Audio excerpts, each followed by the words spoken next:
आपका स्वागत है। आज हमारे साथ रजत सोनी जी आए हैं। इनका कुछ मामला था।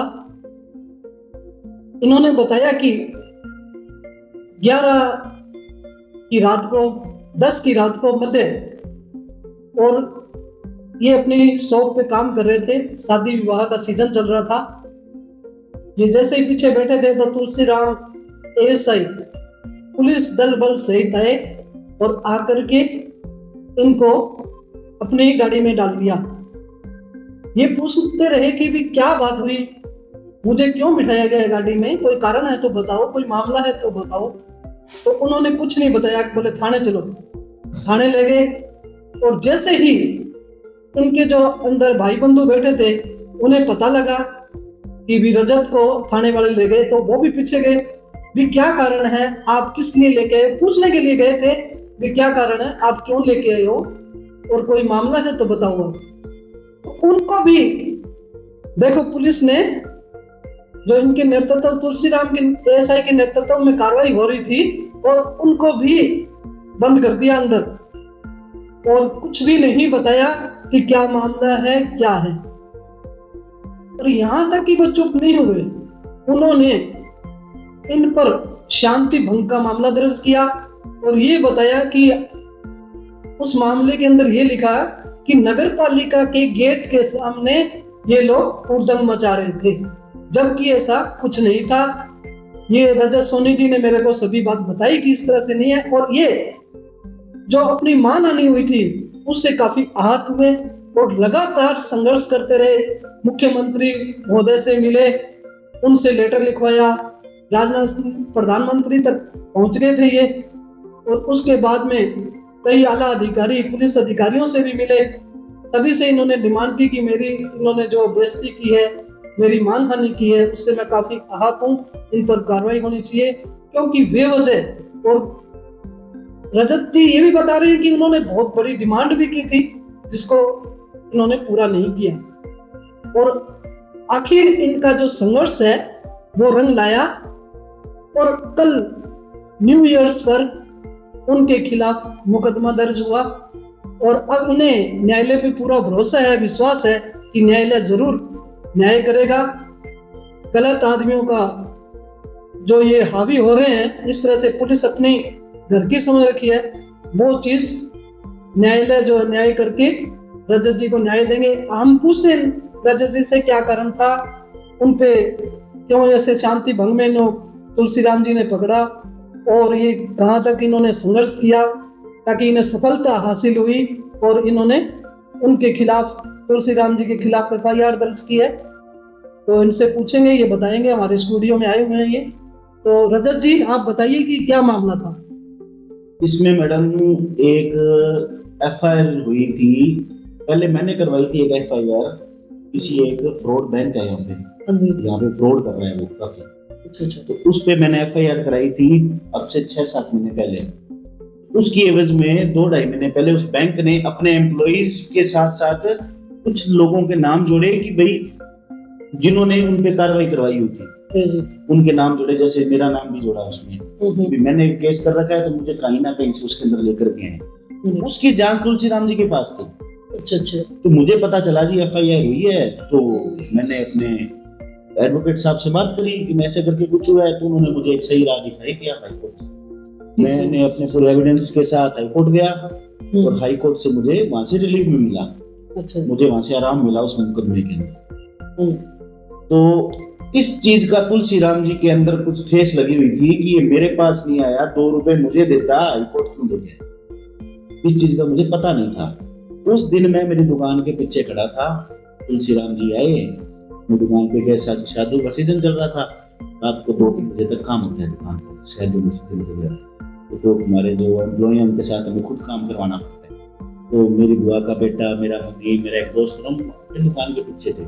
तुलसीराम जी आए, मुझे यहाँ से गले से पकड़ा और ले जाकर के गाड़ी में बिठाया और गाड़ी में मेरे साथ मारपीट शुरू कर। मेरी चैन पहनी हुई थी, चैन खींची, जिसकी चैन का कुंटा तो अभी तक मुझे नहीं दिया उन्होंने। जब वो 2 ग्राम का चैन का कुंटा है, वो 15-16 हजार का है, वो भी अभी तक मुझे नहीं दिया। मेरी सीधी चैन दे दी। अगले दिन जब मेरी जमानत हुई तब पूछा तो क्या हमें मिला नहीं। मेरी चैन तोड़ दी उन्होंने उस टाइम वहां पे, और अंदर पुलिस स्टेशन के अंदर लेके गए एचएम रूम के अंदर। अच्छा। वहां पर उस कमरे को बंद करके पर्दे लगा करके तुलसीराम जी, पंकज कांस्टेबल, आरएससी के 2 जवान बनवारी और मदन, इन चारों ने बेरहमी से मुझे मारा। ऐसे मारा मैडम जैसे कि मुझे ऐसा फील हो रहा था कि मैं बहुत बड़ा कोई क्रिमिनल हूं क्या, मुझे ऐसे क्यों मार रहे हैं ये। अच्छा। तब मुझे पता चलता है कि तुलसीराम जी बोलते हैं तू हाईकोर्ट जाता है, तू बहुत शाना है। अच्छा अच्छा, वो रंजिश थी। वो रंजिश थी उनके कि तू हाईकोर्ट जाता है, तू बहुत शाना है, तू हाईकोर्ट कैसे जाता है। तो मुझे पता चलता है अरे यार मैं एक स्वतंत्र इंसान हूँ, स्वतंत्र देश में रहता हूँ, और मैं हाईकोर्ट चला गया तो मुझे मारा गया। इस चीज की मुझे बहुत टीस लगी।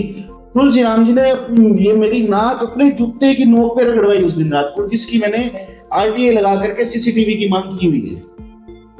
तो ये तो बहुत अन्याय किया। बहुत अन्याय किया उस दिन, मेरे को बहुत मानसिक प्रताड़ना दी उन्होंने। मैंने मेरे जीवन के अंदर इतना दुखी कभी नहीं हुआ, कभी रोया नहीं मैं। अभी मैं आपको बता रहा हूं तो मैं भावुक हो रहा हूं उसके अंदर। बहुत बुरा हुआ, बहुत बुरा किया, और बहुत मैं मतलब प्रधानमंत्री जी तक इस मामले को लेकर के गया हूं, तो आप सोच सकते हो कि मेरे मन के अंदर कितनी बड़ी ठेस लगी है कि मैं वहां तक गया हूं।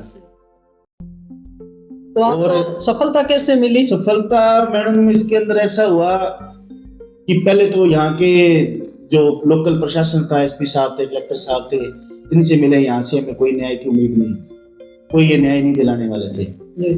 फिर मैं जयपुर गया, जयपुर में कुछ मंत्रियों से मिला, उनके ब्याह पर मैं सीएम साहब से मिला। सीएम साहब ने अतिरिक्त मुख्य सचिव साहब से लेटर आईजी साहब के लिए फॉरवर्ड करवाया। वो बाई हैंड में बीकानेर लेके आए, वो आईजी साहब को दिया। आईजी साहब ने फिर एसपी साहब को वो फॉरवर्ड किया, और मेरी बात सुन करके अच्छे से, और उन्होंने वहां से फोन भी करवाया, और पूरी हमारे सामने फोन करवा करके पूरी बात सुनी यहाँ पे अपने स्टाफ से, जिसके अंदर वो उसको गलत बता रहे थे कि वो गलत है तुलसीराम, ये गलत नहीं है, तुलसीराम ने मारपीट की है, इनके पुलिस अधिकारी हैं उनको फोन किया था, तो उन्होंने स्पष्ट बोला था उस टाइम कि तुलसीराम ने रजत को मारा है। तब आईजी साहब ने एसपी साहब के नाम वो लेटर लिखा, वो लेटर एसपी साहब के पास आया, तो भी एसपी साहब ने वो इग्नोर करते रहे। फिर सीएम साहब के पास से 19 तारीख को सीएमओ से लेटर आया यहाँ पर, 19 तारीख को इनके पास, एसपी साहब के पास, वहां से डिस्पैच हुआ। तो मेरे पास सीएमओ से फोन आया कि आपका लेटर सीएम साहब ने यहाँ से भिजवा दिया। मैडम इतना प्रेशर बना। फिर पीएमओ से लेटर आया इनके पास, सीएमओ के बाद पीएमओ से जॉइंट सेक्रेटरी राजस्थान के पास वो मामला गया, और जॉइंट सेक्रेटरी ने उसको उसके साथ अटैच कर करके एसपी साहब अनुपगढ़ को भेजा। तो इतना प्रेशर बनाने के बाद ये एफआईआर कल दर्ज हुई है, जिसको लगभग 2 महीने हो गए। दर्शकों को दिखाइए आप। ये एफआईआर कल दर्ज हुई है, और आज ये मैंने सीओ साहब से बाई हैंड प्राप्त की है जाकर के खुद भी, और ये मैं लेकर के आया हूँ। ये कल रात को 9:14 पे एफआईआर दर्ज हुई है। मैडम हम तो पहुंच गए, और कोई अगर नहीं पहुंच पाता तो उस पे ये पुलिस वाले अपनी राठौड़ी हमेशा दिखाते रहेंगे।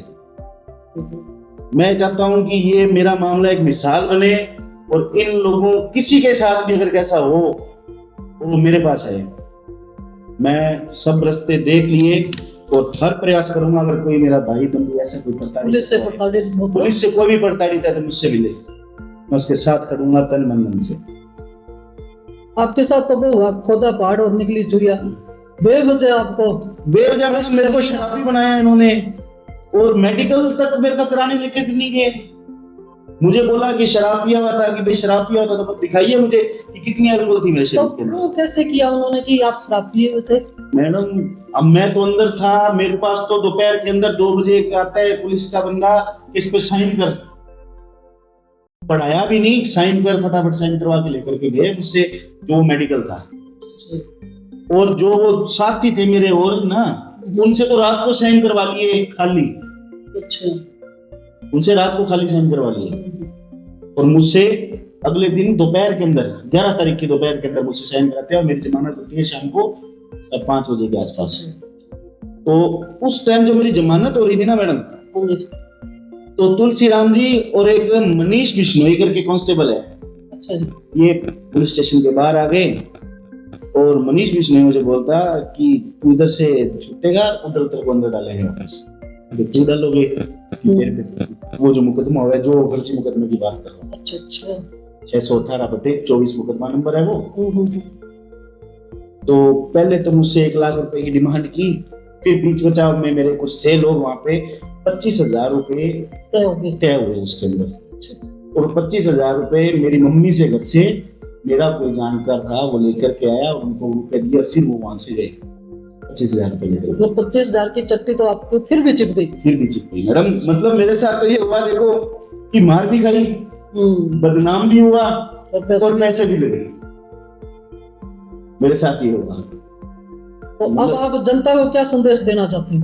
जनता को ये संदेश देना चाहता हूँ कि ये जो पुलिस ने किया है मेरे साथ बहुत बुरा किया है। आगे की लड़ाई में आप लोग मेरे साथ जुड़े, मेरे साथ खड़े हो। तो कोई भी मेरा भाई है, कोई भी मेरी बहन है, कोई भी है जो पुलिस की वजह से परेशान है, तो मेरे से मिले, मैं उनको सही रास्ता भी दिखाऊंगा, उनके साथ भी चलूंगा कि पुलिस की जो राठौड़ी है ना ये खत्म करनी है। तो अब आप मेरे जीवन का लक्ष्य है ये। रास्ता सीख गए आप? बिल्कुल, मैं पूरा रास्ता सीख गया कि इनको कैसे सही करना है। ये ऐसे सही नहीं होते। आप कितना भी कुछ कर लो, प्रशासन का साथ देगा जब तक आप उन पे प्रेशर नहीं डलवाओगे। अभी न्यायालय से आपको अभी पूरी उम्मीद है कि आपको न्यायालय से मुझे पूरी उम्मीद है। मेरे पास पूरे प्रॉपर एविडेंस है इस चीज के, सीसीटीवी फुटेज है मेरे पास, मेरी आईआर है मेरे पास, जो इंजरी रिपोर्ट है। इंजरी रिपोर्ट का मैं बताऊं मैडम, इंजरी रिपोर्ट इतनी मुश्किल से मंगवाई उन्होंने मेरी गंगानगर से, उसके लिए मुझे इतने गेड़े लगाने पड़े, मेरी रिपोर्ट मंगवा लो। हाँ जी मंगवा रहे हैं, यहाँ अनूपगढ़ भेजी हुई है जी, गंगानगर भेजी हुई है जी, आ नहीं रही है, तो बाई हैंड मंगवाओ। तो आखिर के अंदर एसपी साहब ने बाई हैंड वो मंगवानी पड़ी उनको। तो ये कौन से न्यायालय में इसकी होगी? इसकी जांच उन्होंने दी है समेजा थाना के अंदर। अच्छा, समेजा थाना के अंदर सीआई साहब है विकास बिश्नोई। अच्छा, उनको दी, उनको ही उन्होंने फॉरवर्ड करी है। और मुझे यहाँ के प्रशासन पे अभी भी विश्वास नहीं है। इस मामले को, इस जांच को मैं ऊपर लेके जाऊंगा, यहाँ नहीं रखूंगा, इस जांच को मैं ऊपर लेके जाऊंगा। चलो, हम उम्मीद करते हैं कि आपको न्याय मिले और जनता को भी ये संदेश देते हैं कि अगर इस तरह से कोई पुलिस से प्रताड़ित है तो वो रजत जी से मिले, क्योंकि रजत जी जो है वो पूरा रास्ता सीख गए हैं कि कैसे ऊपर आवाज पहुंचानी है। धन्यवाद रजत जी।